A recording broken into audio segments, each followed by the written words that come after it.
پری ہانیہ بہت ہی پیاری اور اچھی بچی تھی، مگر شرارتیں بہت کرتی تھی۔ نازیہ دن بھر اس کا خیال رکھتی، اس کے پیچھے پیچھے رہتی، کہیں کوئی نقصان نہ پہنچا لے خود کو۔ ہانیہ ہانیہ اپنے کھلونے سمیٹ کر رکھ دو، کہاں گھوم رہی ہو؟ ہانیہ یہ کیا کیا، سارا پانی گرا دیا۔ ہانیہ اب یہ کیا کیا، سالن میں ہاتھ کیوں ڈالا ہوا ہے؟ ہانیہ تم تو سو رہی تھی، باہر کب آئی؟ ہانیہ اب اگر موبائل کو ہاتھ لگایا تو میں ناراض ہو جاؤں گی۔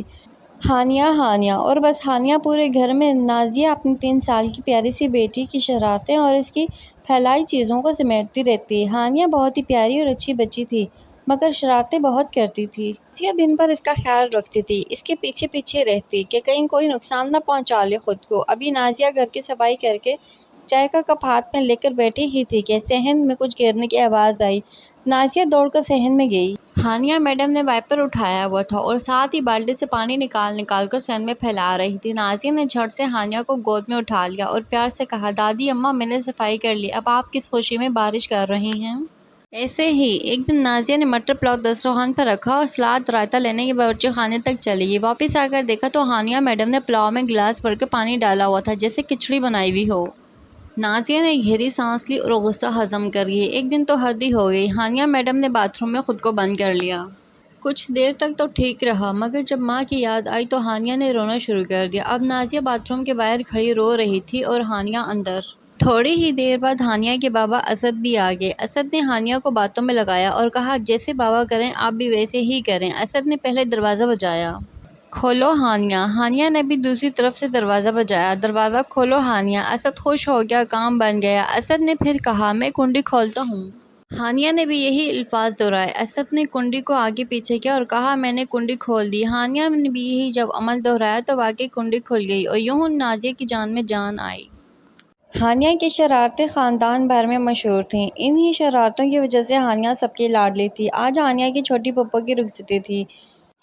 گھر میں شادی کا ماحول تھا، سب تیاریوں میں مصروف تھے۔ ہانیہ کو بھی گلابی فراق، گلابی پمپی اور رنگ برنگی کلپ سے بالوں کو سجایا ہوا تھا۔ نازیہ نے بھی خوب تیاری کی ہوئی تھی۔ اب وہ ہانیہ کو مہمانوں کے سپرد کر کے خود ذرا میک اپ کرنے چلی گئی۔ ہانیہ بھی مزے سے اپنے ماموں اور چاچو کے ساتھ گھوم رہی تھی۔ بارات بھی آ گئی تھی۔ مہمانوں کا استقبال نازیہ نے خوب دل سے کیا۔ اب نکاح شروع ہی ہوا تو نازیہ کو یاد آئی، ہانیہ کو بھی لے آؤں۔ کب سے میں نے دیکھا بھی نہیں۔ نازیہ نے دوپٹہ سر پر لیا اور اسد کو آواز دی، ہانیہ مجھے دے دیں، وہ کب سے باہر ہے۔ اسد نے چاروں طرف نگاہ دوڑائی، مگر ہانیہ تو کہیں بھی نہ تھی۔ اسد نے کہا، دیکھو اندر ہی ہوگی۔ نازیہ نے کہا، نہیں وہ اپنے چاچو کے پاس تھی، آپ پوچھیں انہی کے پاس ہوگی۔ اسد نے نازیہ کو اندر جانے کا کہا اور خود ہانیہ کو تلاش کرنے لگا۔ کچھ ہی دیر کے بعد نکاح بھی ہو گیا۔ اب رخصتی کی باری تھی۔ اسد نے بہن کو محبت سے رخصت کیا، مگر ہانیہ اب تک لاپتہ تھی۔ جب سب مہمان جا چکے تو نازیہ نے اسد کی طرف دیکھا، ہانیہ کہاں ہے؟ اب حسد کا ضبط ٹوٹ چکا تھا۔ رات کے 12 بج رہے تھے۔ ننھی پری ہانیہ کا کچھ پتہ نہ تھا۔ پورا گھر دیکھ لیا، محلے میں بھی پوچھ لیا، مگر کچھ پتہ نہ چلا۔ ہانیہ کا تو رو رو کے برا حال ہو رہا تھا۔ وہ خود کو ذمہ دار ٹھہرا رہی تھی، کاش میں نے اسے اکیلا چھوڑا ہی نہ ہوتا۔ برے برے خیالات اس کے ذہن میں آتے اور اس کے رونگٹے کھڑے ہو جاتے۔ کہیں یہ اغوا کاروں کا کام تو نہیں، کسی نے پکڑ تو نہیں لیا، کہیں بے ہوش تو نہیں کر دیا۔ ہانیہ رو رہی ہوگی۔ اسی درد اور اذیت میں رات کے 2 بج گئے۔ اسد نے بائیک کی چابی اٹھائی اور کہا، میں تھانے جا رہا ہوں FIR کروانے۔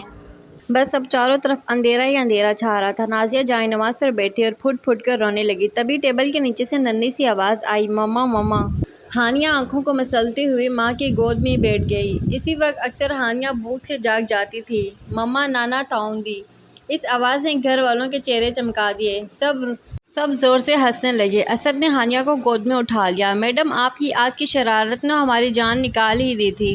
کوئی ٹیبل کے نیچے بھی سوتا ہے کیا؟ نازیہ نے شکر کا سجدہ ادا کیا اور سوچنے لگی، جن ماؤں کے بچے سچ مچ میں گم ہو جاتے ہیں یا اغوا ہوتے ہیں، ان ماؤں پر کیا قیامت ٹوٹتی ہوگی۔ اللہ سب کے بچوں کی حفاظت کرے، آمین۔ آج کی کہانی کیسی لگی؟ اپنی رائے کا اظہار ضرور کریں۔ ملتے ہیں نیکسٹ ویڈیو میں، تب تک کے لیے اللہ حافظ، جزاک اللہ۔